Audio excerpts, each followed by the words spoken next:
पहलगाम के बाईसारन घाटी के अंदर जो बड़ी मशहूर और बड़ी खूबसूरत घाटी है, अक्सर तमाम जितने भी पर्यटक हैं वो जम्मू कश्मीर जब घूमने जाते हैं तो इस स्थान पर अवश्य पहुंचते हैं।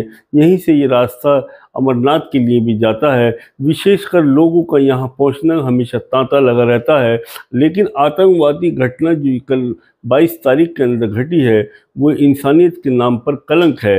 अगर पाकिस्तानी समर्थक आतंकवादियों ने जो वहाँ लगभग 28 हिंदुस्तानियों का बेरहमी से कत्ल किया है, इसकी जितनी निंदा की जाए उतनी कम है। लेकिन घटना उस वक्त में हुई जिस टाइम में अमेरिका के उपराष्ट्रपति दौरे पे थे, और ये घटना उस टाइम हुई जब हिंदुस्तान के प्रधानमंत्री माननीय श्री नरेंद्र मोदी जी सऊदी अरब की यात्रा पे थे।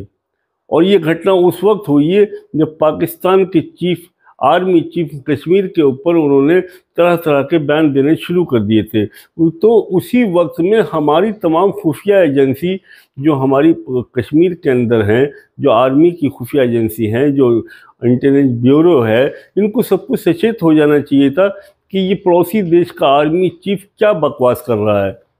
लेकिन ये घटना कैसे हो गई, इतनी बड़ी चूक कैसे हो गई? यानी बाईसारन घाटी जो है वो सीमा से लगी हुई नहीं है, वो सीमा से बहुत दूरी पर है। ये कश्मीर के बीचों बीच का एक हिस्सा है। वहाँ पर तमाम जितने आतंकवादी हैं वो इंडियन आर्मी की ड्रेस पहनकर और अपने साथ में हथियारों से लैस होकर वो वहाँ तक किस तरह पहुँच गए, कैसे सुरक्षा कवच को उन्होंने तोड़ डाला, किस तरह से सैनमारी की है, ये बहुत निंदनीय बात है।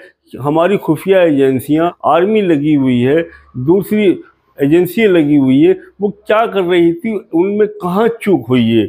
और हमारे दिल्ली में बैठे हुए हमारे आका माननीय श्री अमित शाह जी जो दम भरते हैं कि हम पत्ता भी नहीं हिलने देंगे, जो संसद के अंदर चीख चीख कर इसका दावा करते हैं, और माननीय प्रधानमंत्री जो कहते हैं हम 56 इंच का सीना बतलाते हैं, उसके बावजूद फिर ये घटना हो जाती है।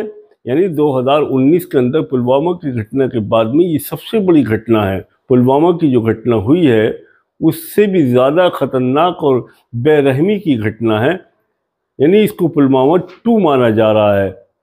लश्कर तोयबा का जो जिस पर पाबंदी लगा दी गई है उसी का एक आतंकवादी संगठन है टीआरएफ। टीआरएफ जो पाकिस्तानी समर्थक है, पाकिस्तान से बना है, लेकिन धोखा दे रहे हैं ये टीआरएफ संगठन जो आतंकवादी संगठन है। ये कहते हैं कि हम कश्मीरी स्वतंत्रता सेनानी हैं, यानी कश्मीरी की आज़ादी चाहते हैं। अरे कैसी आज़ादी चाहते हो? अरे कौन हो तुम लोग? तुमने वो ऐसी घटना हुई है पहलगाम के अंदर जिसकी वजह से कश्मीरी गरीब लोग जो वहाँ पर रेड़ा बस्ती जो रहते हैं, जो लोग अपना वहाँ पर घोड़े चलाते हैं, जो खच्चर चलाते हैं, उनके पेट पर लात मारी है। आम दुकानें जो कश्मीर के अंदर हैं, जहाँ पर्यटकों से ही उन दुकानदारों का पेट भरता है। और दूसरी भाषा में कहा जाए तो टूरिज़्म ही एक ऐसा माध्यम है जिसकी वजह से ही कश्मीरियों का कामकाज चलता है। पूरे साल वो गर्मियों के महीनों का इंतज़ार करते हैं, उससे जो आमदनी होती है उससे उनके पूरे साल का खर्चा चलता है। बहुत कम लोगों के पास बागात हैं सेब के, दूसरी चीज़ों के। आम लोग जो हैं वो पर्यटक के ऊपर ही निर्भर हैं। और पर्यटक, अब हाल ये है आज की तारीख में जो पर्यटक वहाँ से बदहवासी के साथ में वापसी लौट रहा है, हवाई जहाज़ का टिकट जो 10,000 रुपये का था, आज की तारीख में वो हवाई जहाज़ का टिकट 30,000 रुपये पहुँच गया। इससे आप अंदाज़ा लगाइए कि टूरिज़्म को किस कदर भारी नुकसान पहुँचाया है इस आतंकवादी संगठन ने। हमारे राष्ट्रीय स्तर के नेता माननीय श्री नरेंद्र मोदी जी और तमाम जितने भी नेता हैं भाजपा के, वो इस बात पर बल दे रहे हैं कि सिंधु जल संधि को रद्द कर दिया जाए। और बल्कि आज के पेपर में तो आया कि इसको रद्द कर दिया गया है, समाप्त कर दिया गया है। अब मैं आपको बताना चाहता हूँ कि सिंधु जल संधि क्या है। ये एक ऐसी संधि है, अंतर्राष्ट्रीय ऐसा समझौता है जिसके जो दशकों से चला आ रहा है, जो दोनों देशों के पानी की जो लड़ाई है उसको टाल रहा है। लेकिन अगर ये संधि खत्म हो जाती है, यानी ये संधि 1960 के दशक में बनी थी और वर्ल्ड बैंक की मदद से इस संधि को बनाया गया था, यानी अगर ये संधि खत्म हो जाती है, यानी इसमें इस संधि के अंदर 6 नहरें हैं। 6 नहरों में से 3 नहरें इंडिया के अधीन हैं और 3 नहरें पाकिस्तान के अधीन हैं। ये देखा गया है कि इन 3 नहरों के अंदर पाकिस्तान के पास में सिंधु, झेलम, चेनाब और भारत के पास में रावी, ब्यास, सतलुज, यानी ये जो 3 नहरें हैं ये पूरी तरह से पाकिस्तान के अंडर में है और पाकिस्तान इसका जल इस्तेमाल कर रहा है।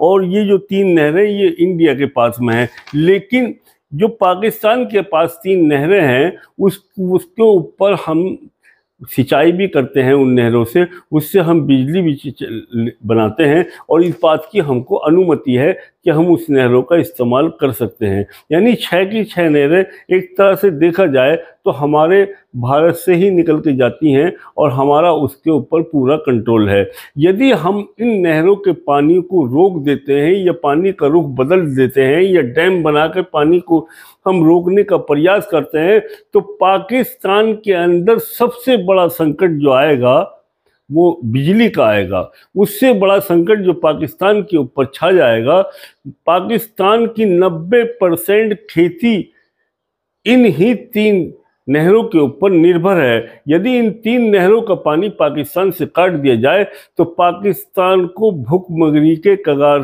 पे पहुंचने से कोई रोक ही नहीं सकता। यही माननीय प्रधानमंत्री नरेंद्र मोदी ने कहा कि हम इस समझौते को रद्द करते हैं। उधर से प्रक्रिया आई है, पाकिस्तान के अधिकारियों ने कहा पुलवामा और घटना हुई है बाईसारन घाटी के अंदर, इससे हमारा कोई लेना देना नहीं है। लेकिन इस बात को दुनिया कैसे मान ले कि पाकिस्तान का इससे लेना देना नहीं है, क्योंकि वो लोग जो पकड़े जाते हैं, जो हथियार उनके साथ बरामद होते हैं, जो उनके पास में पासपोर्ट बरामद होते हैं, जो कुछ चीज़ें उनके पास दस्तावेज बरामद होते हैं, वो साफ जाहिर करते हैं कि ये लोग पाकिस्तान से ही चलकर आए थे। लेकिन इस बात का एक अजीब मामला है कि ये लोग पाकिस्तान से आए हैं, लेकिन ये संगठन गुमराह कर रहा है कि हम घाटी के ही लोग हैं और हम आज़ादी के दीवाने हैं, सेनानी हैं, कश्मीर की हम आज़ादी चाहते हैं। ये इनका एक घनौना दूसरा चेहरा है। यानी है तो ये पाकिस्तानी और बतलाते हैं अपने आप को हिंदुस्तानी, यानी बतलाते हैं वो अपने आप को कश्मीर के निवासी, जबकि ये लोग कश्मीर के निवासी नहीं हैं। इनका कश्मीर से कोई लेना देना नहीं है।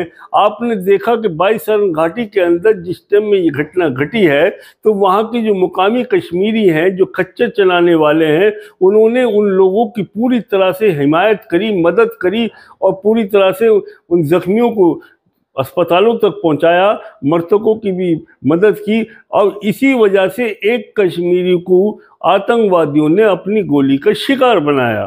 तो ये घटना इंसानियत के ऊपर कलंक, कश्मीरियों के आर्थिक हमला है और कश्मीरियों के पेट के ऊपर लात मारने के बराबर है। तुम कैसे लोग हो जो कश्मीर का नाम कश्मीर के स्वतंत्रता सेनानी बतला रहे हो और कश्मीरियों के पेट पर लात मार रहे हो और कश्मीर के चूल्हों को बंद कर रहे हो। टूरिज्म नहीं आएगा अगर पर्यटक नहीं पहुंचेगा कश्मीर के अंदर, तो कश्मीर की आवाम तो वैसे ही भूखी मर जाएगी। कश्मीर का जो एक आमदनी का सूत्रधार है वो पर्यटक है। पर्यटक 2014 से अभी तक पूरी तरह से जा रहा था, लेकिन इससे पहले बीच में आतंकवादी घटनाएं घटी हैं, लेकिन वो घटनाएं आम नागरिक के साथ में नहीं हैं। आम नागरिकों के साथ में कोई किसी तरह का घटनाएं नहीं घट रही थी, लेकिन ये घटना पर्यटकों के साथ में होना कश्मीर के लोगों के लिए बदनुमा दाग है। कश्मीर के तमाम आवाम को इसकी ज़बरदस्त निंदा करनी चाहिए और पाकिस्तान का पूरा तरह से बाइकाट करना चाहिए, पाकिस्तान के लोगों का बाइकाट करना चाहिए और हमेशा भारत की हिमायत में कश्मीरी आवाम को रहना चाहिए।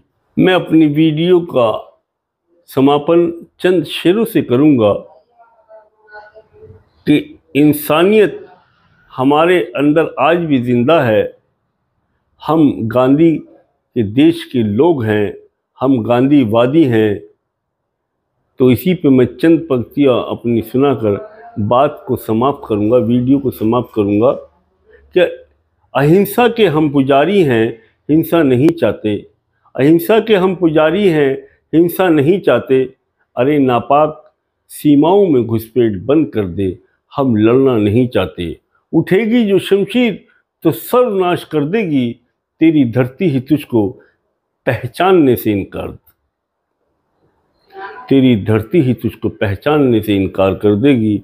अब भारतीय लोगों का खून रायगा न जाएगा, अब भारतीय लोगों का खून रायगा न जाएगा। हिंद का परचम अब लाहौर में फहराएगा। दोस्तों, ये वीडियो आपको पसंद आई हो तो प्लीज़ इसको लाइक करें।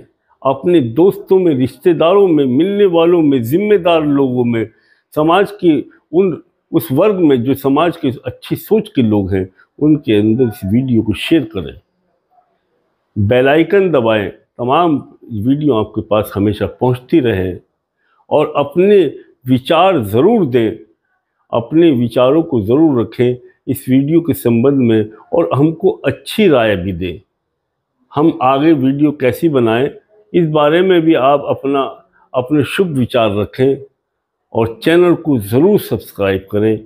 चैनल का सब्सक्राइब होना हमारी ताकत है और आप लोग ये ताकत दे सकते हैं।